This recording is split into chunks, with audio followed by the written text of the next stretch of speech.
So, Gene, real quick background about soap. Tell me what you know. Babylonians. The Hmm? earliest documented recipe came from the Babylonians. Yep. That was 2800 BCE. Did not know that. So that was part of what I found in AI.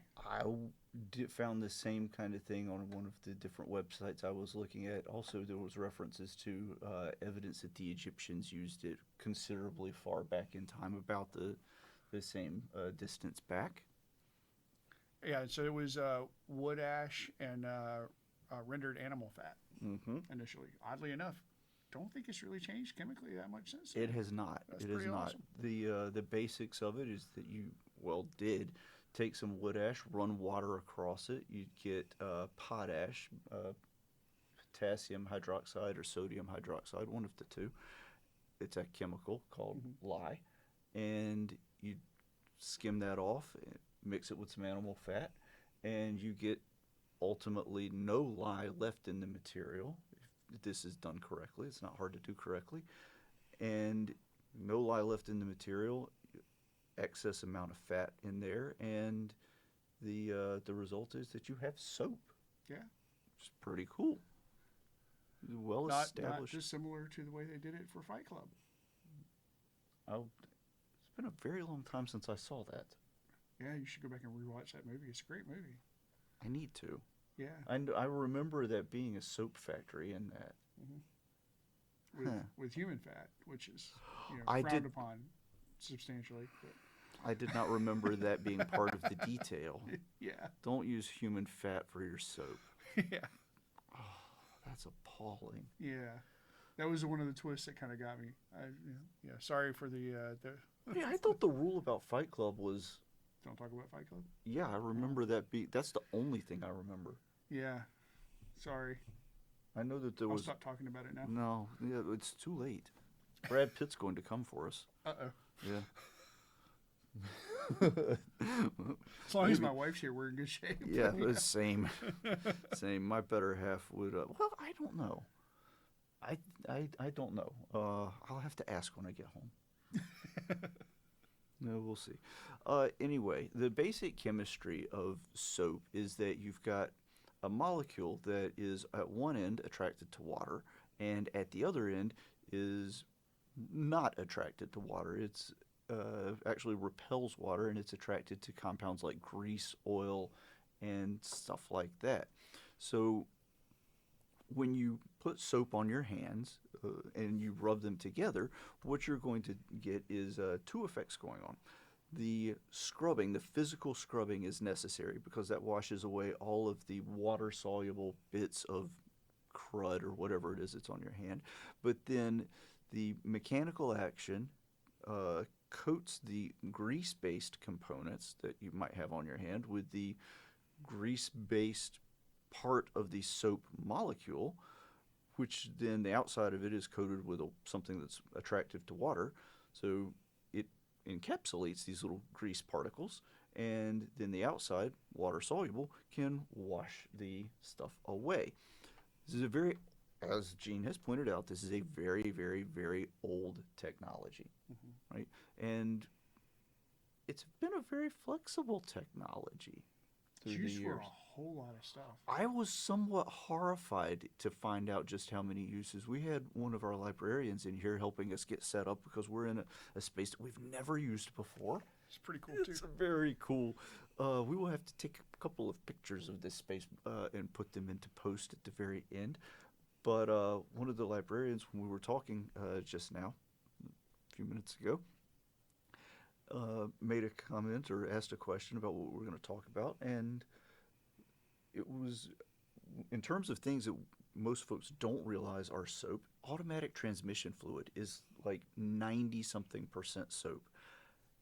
I tinkered with stuff for years. I very much enjoyed working on different things with my hands, taking apart engines, transmissions of all different types, from small engines to very big ones, and everything in between. Same with transmissions and the like. I've rebuilt automatic transmissions, which is not terribly complicated, it's very fiddly. But when you're changing transmission fluid in a very old vehicle, um,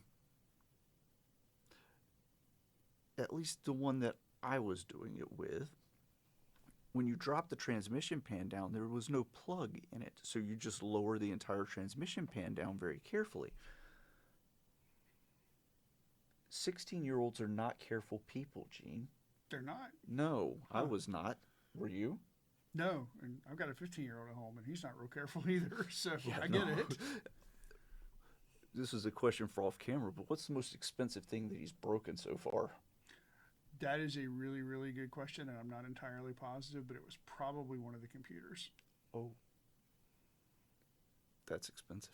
Or can be very quickly. We're yeah. in a very expensive room right now, and I'm walking around in here keeping my hands in my pockets. Yeah, exactly.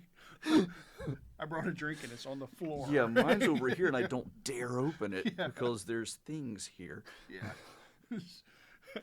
Soap probably won't help. No, I imagine most of this room doesn't react well to water. Yeah. Mhm. And when the smoke comes out, that's a bad thing. Yes.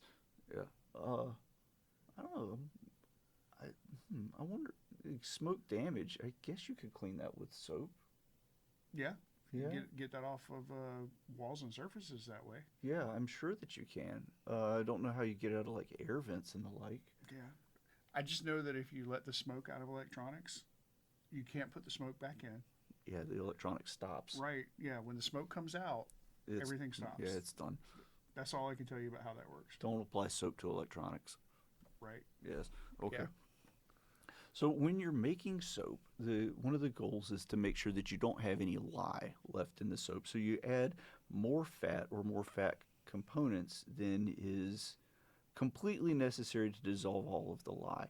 And that's why homemade soap, you kind of have to use like some online calculators and the like, or do a little bit of math to make sure that you are not leaving lye in there, because lye will dry out your skin very quickly. But if people say, oh, this is lye-free soap, well, the alternative is not technically allowed to be called soap. That's true. And you're using, if it's lye-free, you're using something that was a squeezed-out dinosaur, dinosaur squishings. It's a petroleum product, which, frankly, I think lye sounds better because that came from water and ashes. Yeah. Personally. Yeah. I agree with that. Yeah. And petroleum products can burn. Yes, we're going to talk about that, I believe, in a little bit. Yeah, we will. Yeah. Yeah. All right, so that's some basic. I'm looking forward to some of these stories. So, first story: automotive detergent or automatic transmission fluid is it's got a little bit of lubricating capabilities, but it's mostly a detergent. When you drop the pan down, you're going to get to taste it, and I assure you, it tastes like soap, and that's not something that you really ever want to repeat. It makes you have to go and wash your mouth out really good with something other than soap and brush your teeth. Oh, I can only imagine. That just sounds disgusting to me. I was lucky because I would move so slowly that it just came out of the corner and dripped down. And once it started dripping, I just put a pan under it and let it finish dripping before I made more of a mess than I already was. But I don't think that pan had been removed in many, many years, and it was to some degree fused. So getting it, when they get hot, they fuse well. yeah, the pan and the gasket and the body of the transmission had all become sort of a unified component of the vehicle, and so to get it loose with it, it was with a hammer, and the little hammer didn't work. So what do you do when a little hammer doesn't work? Get a bigger hammer, and it did come loose. The part that was closest to my face came loose first. So you had all the screws out before you started tapping on it? Yes. Yeah. Okay. Yeah. That's Like the I said, opposite of what I did. I just kind of loosened up and then started trying to tap. 16-year-olds are not careful. Yeah.